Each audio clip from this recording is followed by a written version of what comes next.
Sachi, thank you so much for having me here today. We're in Kendallville. Yeah, thanks for coming out, making the drive. It was a nice drive. I am really excited to talk about your fiber art because I don't get it. I don't get it at all. I don't know how I don't you get do it sometimes either. Okay, so where did you first learn how to create these beautiful works with is it even yarn? What is it? Yeah, the biggest medium I use, or the medium I use most frequently, is wool yarn. Okay. I don't know why I chose that. It's the most expensive type of yarn, and I started with it, and then I fell in love with it, and I was like, well, it can't go back now because it's just so beautiful, and the texture is perfect for tufting, and yeah, so I kind of screwed myself at the beginning, but. Dang. Okay, so talk me through when you discovered fiber art and what drew you to it, and then what made you decide that you wanted to dabble in it? Yeah, it's fairly recent. I feel like I found this medium at the beginning of the pandemic. I was just, scrolling through Instagram, and there's a picture that an artist from Savannah, Trish Anderson, she's incredible. She posted a photo of this stair runner that she made, and it looked like melting, dripping paint going down the stairs, and I was like, what is that? I was like, that is so cool. I was like, I want to know what that is. I want to learn everything about it. I just fell in love with it. Like, just that picture alone just kind of sucked me in. Yeah. And I just kind of did a deep dive into it. And I don't know, at the beginning of the pandemic, I feel like it's gotten a lot bigger now, tufting, the process of tufting. It's gotten more mainstream. But at the beginning of the pandemic, like 3 years ago, there wasn't a lot out there. Like, I was trying to find the stuff to make the tufting guns and the framework, and just how to even build a frame or set it up, or how to start it. And the information out there was pretty minimal. Yeah, I didn't know what it was called. It took me a while to even find out what that process was called. Yeah. And then I found her, and then I don't know if she was working with them at the time, but she started to when I was following her. She started working with a site called Tuff the World. And it's this small business based out of Philadelphia. And them and her kind of built the community, the tufting community, or helped us. Yeah. They got the guns, and they did tutorials on how to use them, and they just made it easier to access the information. And then that's where I get all my yarn from, is their site, and they source responsibly. They work with a lot of other small businesses. They're very mindful on the products that they put out there, the information that they put out there, who they work with, and I don't know, they're very inclusive. So I feel very lucky to have found them at the beginning, and they were just a wealth of information. And so it worked out. It was like sort of kismet that you were able to find what you needed when you needed it. Yeah. Okay, so you figure out that you are drawn to tufting, and then you decide kind of to go all in. What is that learning curve like when you get the materials, and where do you even begin? I ordered the gun first, and it sat in the box forever. I was so intimidated by it. It's like a power tool. Yeah. It's like this little tiny machine gun that you're like. I've watched videos of you using crazy. it. I started it the first time, I was like, oh my God. I was like, how am I gonna There's yarn supposed to coming use out of this? that.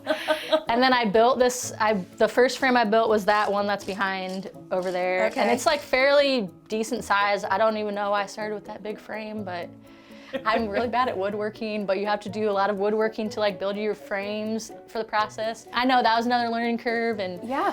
I don't know, I drew a really simple one at first. It was like this checkerboard rug, and I just started it and kind of worked out the details as I went. I feel like the first full frame was like all just blah. Like, it looked crazy. Like, there was like tufts coming out, the backing fabric wasn't stretched right, the like tension with it was like, I was shaking it so much, so the gun was like popping out of the frame and like kind of poking holes in it. And so I don't know, I just had to keep doing it over and over again. And yeah, it's fun. I don't know, I feel like with the art forms that I'm very tactile, I think.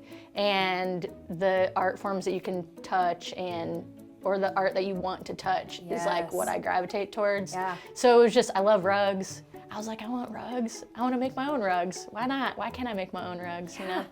So I want to talk through kind of the logistics of actually, you mentioned making the frame, then there's the backing fabric. So you have to like stretch that just right? The backing fabric that I use, there's lines on it, so it helps you line up the weave of the fabric. You want it as tight as possible, and then you want it so the weave is like stays in line with itself. Right. Because really what you're doing is you're filling in that weave with the yarn. So if it's like stretched too loosely, when you push the pressure from the gun into it, it doesn't work as well. Yeah. And the tighter the fabric, the better. The frame is like bordered with these tack strips, so you stretch it around the tack strips, and the tack strips hold it in place. Nice. Then, do you draw directly on the backing, or how does that work? When I first started tufting, I was drawing just the designs on notebook paper. I feel like that's the hardest part for me, is the draw. I don't consider myself as a good drawer. See, that's wild, because I look at all your stuff and I'm like, you have to be so good to then be able to take that drawing and turn it into what you make. But I feel like it's easier to, I don't know, transform it when it's a different medium. Like pencil and paper, pen and paper is not my medium. Oh, interesting. Like I never connected with that. So I think that's the hardest part for me. But once I get the design done, then to get it to the size that I want, I scan it into my computer, and then I project it onto the frame, and then I trace out the design. This might be a really stupid question, but I think that you tuft from the back. Yeah. Is that right? So do you do the design like backwards? Yeah, you have to do it in reverse. Yeah, so it's like kind of messes with your brain. I'm sure. When you're doing it, because you have this image in your head that how you want it to look, and then the whole time you're tufting, it's flipped. I think all the aspects I find fun. Yeah. Like I feel like the designing the piece and then laying it out, and then the process of making it, and just being able to touch it the whole time, and then the finishing steps, and then being able to give it to the person that I'm making it for. And I don't know, I feel like the enjoyment goes all the way through it, and it's just so fun. Yeah. It's just so fun. Isn't that what everybody wants to find? Yeah. Yeah. I often ask artists what art has taught them about themselves. The biggest thing right now that I'm working on is lightening up a little bit. Okay. Because I feel like I've been so, when you're creating something or when you're working on a project, you try to make it perfect or whatever. But that's so unobtainable. Yeah. And I feel like I've started to see that the things that I enjoy, or the area of a picture that I'm fascinated with, is the flaw, is the area where you can see like the human side of it, instead of like, but why is somebody gonna buy a rug for me when there's all these rugs out that are like perfect and like factory made? There's like, I don't know. Any machine can make that, but the thing that I feel like makes artwork unique, or people unique, or whatever, is the humanity of it, the human side of it. Yes. And that we are just full of flaws, and that the flaws are beautiful. I'm about to start crying. Don't start.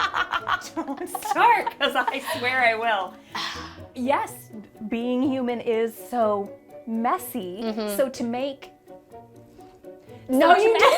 So to make beauty out of it is really special. Is that your goal, or are you just, is it head down doing the work, and then you can appreciate it for bringing some beauty into the world? I think it's everything. I think it's making it. I think it's realizing in the making of it that it's okay if I don't understand something at the time, but I will, if I trust myself, I will understand it, and knowing that I can clean something up at the end, or if I don't clean it up, then it still can be fine, I think just giving myself a little bit more grace, which is so hard to do. So hard. And I don't know. I think that art can teach us a lot. Yeah. And I think it's so sad that it's like the last thing that the school system's focused on. Yeah. It's tough. When people look at your work, what do you hope they take away from it, if anything? I hope they like looking at it. I hope, that's a big part of the world. You want to look at stuff that you think is cool and like bring joy again, Yeah. to take the messiness of life and make it somehow beautiful. Yeah. And I feel like people are going to take so many different things away from it. Like, I don't want to guide them in one direction Yeah. or the other, Yeah. Yeah. I just want them to think it's cool. And if they don't, then that's cool too, Yeah. I don't know. I feel like as long as I'm making it and I feel good about what I'm making, and if I'm making it for somebody else and I am able to communicate with them and reach the goal of what they want, then I am happy with it. Sachi, I told you, I knew when I was getting ready this morning, I was like, this is gonna be a good one. This is gonna be fun. I was like throwing up before you came. No, I knew, sometimes you can just tell, and I was correct. This was thanks. a blast. I love your work. I love your spirit. Thanks. So thank you so much for inviting me here today, and Thanks for please coming. keep creating. Oh, thank you. I'll try. As long as I'm having fun, it'll keep going. Perfect.